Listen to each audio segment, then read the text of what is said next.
Ya, halo Sobat SNTV dimanapun kalian berada, apa kabar? Mudah-mudahan semuanya baik ya. Ya, kali ini saya akan berbagi tips bagaimana caranya merawat dan membreeding leopard gecko. Nah, di sini saya memiliki dua pasang leopard gecko ini, dan di dalam box ini adalah leopard gecko jantan, teman-teman. Nah, untuk mengetahui ciri-ciri leopard gecko jantan, kita bisa melihat di bagian pangkal ekornya, teman-teman. Jadi, kalau untuk leopard gecko jantan itu memiliki ciri khusus di bagian pangkal ekor, seperti ada bintik-bintik kecil yang membentuk seperti huruf V, teman-teman. Jadi, kalau di pangkal ekor ini ada garis bintik-bintik yang membentuk huruf V, itu adalah leopard gecko jantan. Untuk kandang leopard gecko ini saya setting seperti ini, dan yang di dalam akuarium ini adalah leopard gecko betina. Ya, di sini leopard gecko betina berbeda dengan jantan.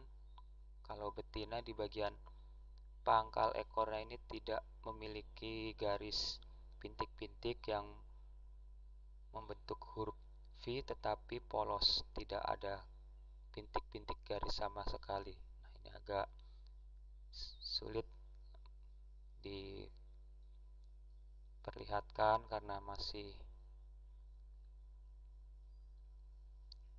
bingung nampaknya ya, masih takut ya. Oke, pelan-pelan. Dan di sini leopard gecko ini adalah salah satu jenis kadal gurun, teman-teman. Jadi berbeda dengan tokek rumahan, leopard gecko ini dia tidak bisa merayap ke dinding.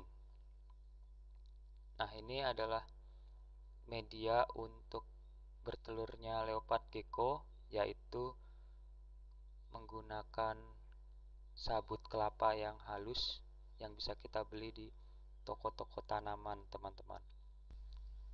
Leopard gecko ini sudah saya pasangkan, kawinkan 5 hari yang lalu, dan si betina ini sudah bertelur di dalam media ini. Nanti kita akan pindahkan telurnya dan kita akan lihat.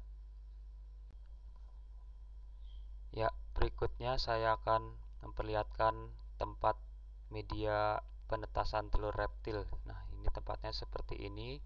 Ini adalah media yang biasanya digunakan untuk menetaskan telur reptil, salah satunya termasuk leopard gecko. Wadahnya seperti ini, dan ini bisa kita dapatkan di toko-toko ataupun online shop. Dan di dalam ini ada seperti pasir, ini namanya vermiculite, yang bisa kita beli juga di toko-toko tanaman. Ini namanya vermiculite. Nah, vermiculite ini harus lembab saat kita masukkan ke dalam wadah penetasan. Nah, kalau saran saya yang biasa saya lakukan adalah menggunakan dengan merendam vermiculite ini ke dalam air panas, lalu kita saring dan baru kita masukkan ke dalam kotak ini.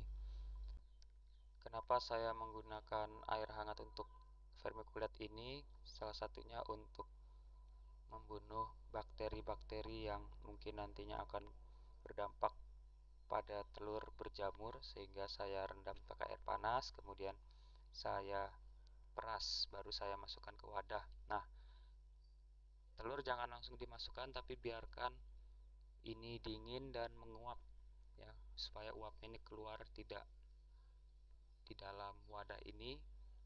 Nah, jadi ini biarkan dulu sampai kira-kira dingin, atau teman-teman bisa dengan cara merendam wadah ini ke dalam air dingin agar cepat dingin. Setelah itu baru kita pasang seperti ini, baru nanti kita masukkan telurnya ke dalam wadah setelah kira-kira tidak ada uap. Dan ini adalah tempat untuk termometer.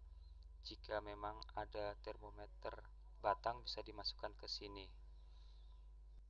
Untuk suhu penetasan ini sebisa mungkin di antara 28 derajat sampai 31 derajat Celcius, teman-teman. Nah, namun dari beberapa sumber yang saya baca, jika kita menggunakan suhu di bawah 28 derajat itu akan menghasilkan anakan betina, sedangkan jika di atas 31 derajat Celcius itu akan menghasilkan anakan jantan. Nah, berikutnya kita akan coba pindahkan telur yang ada di dalam kotak ini. Nah, biasanya gecko ini akan menggali ya media ini. Telurnya biasanya berada di bawah, maka kita pisahkan dulu. Kita coba ambil pelan-pelan karena telur reptil itu cangkangnya tidak keras, lunak.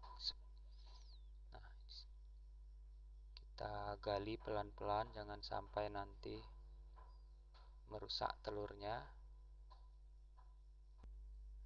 Nah, untuk media bertelurnya seperti ini harus dalam kondisi lembab, teman-teman. Jadi kemarin saat saya pisahkan dari pejantannya setelah saya kawinkan atau setelah saya jodohkan di mari, ini saya beri wadah yang berisi sabut kelapa ini dan saya basahkan. Kemudian setelah lembab, biasanya gecko ini bertelur di tempat yang lembab. Nah, bisa lihat ini sudah terlihat ada telurnya. Nah, biasanya gecko ini bertelur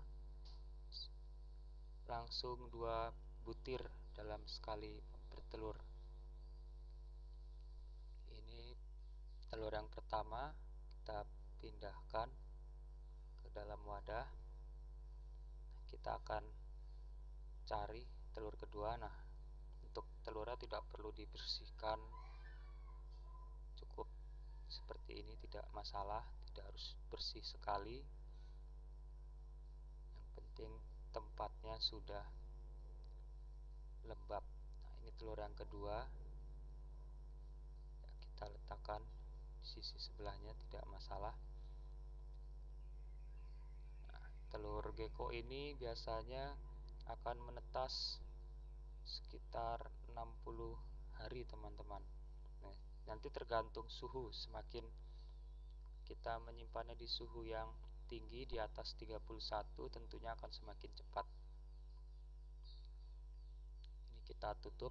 Kenapa saya memilih ini? Karena ini recommended banget untuk menetaskan telur reptil, karena ini adalah wadah yang hampa udara.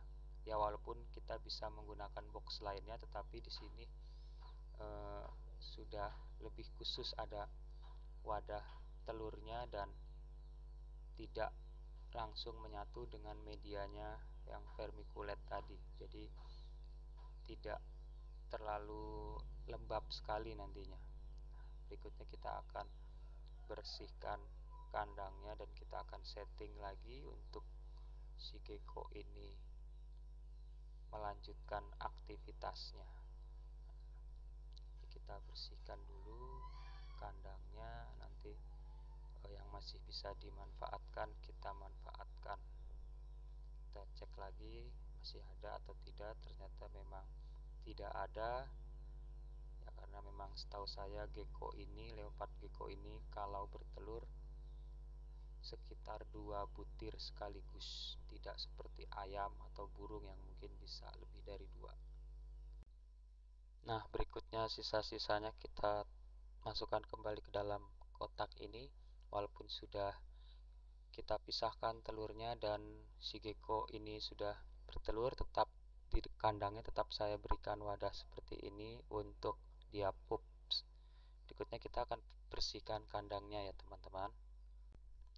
Ya, beginilah setting kandang leopard gecko milik saya, di mana di dalamnya beralaskan kertas dan kotak berisi sabut kelapa, sedangkan yang satunya ini beralaskan kertas dan saya beri potongan bambu untuk si leopard gecko ini bersembunyi. Ya, demikianlah sedikit tips dari saya tentang bagaimana cara memelihara dan membreeding leopard gecko. Kita tunggu 2 bulan lagi hasil dari telur ini. Mudah-mudahan semuanya dapat menetas dan menghasilkan generasi baru. Terima kasih untuk teman-teman yang sudah menonton video ini sampai akhir. Jika ada pertanyaan seputar leopard gecko, kita bisa berbagi pengalaman di dalam kolom komentar. Sampai jumpa lagi di video-video saya lainnya. Salam sehat dan tetap semangat.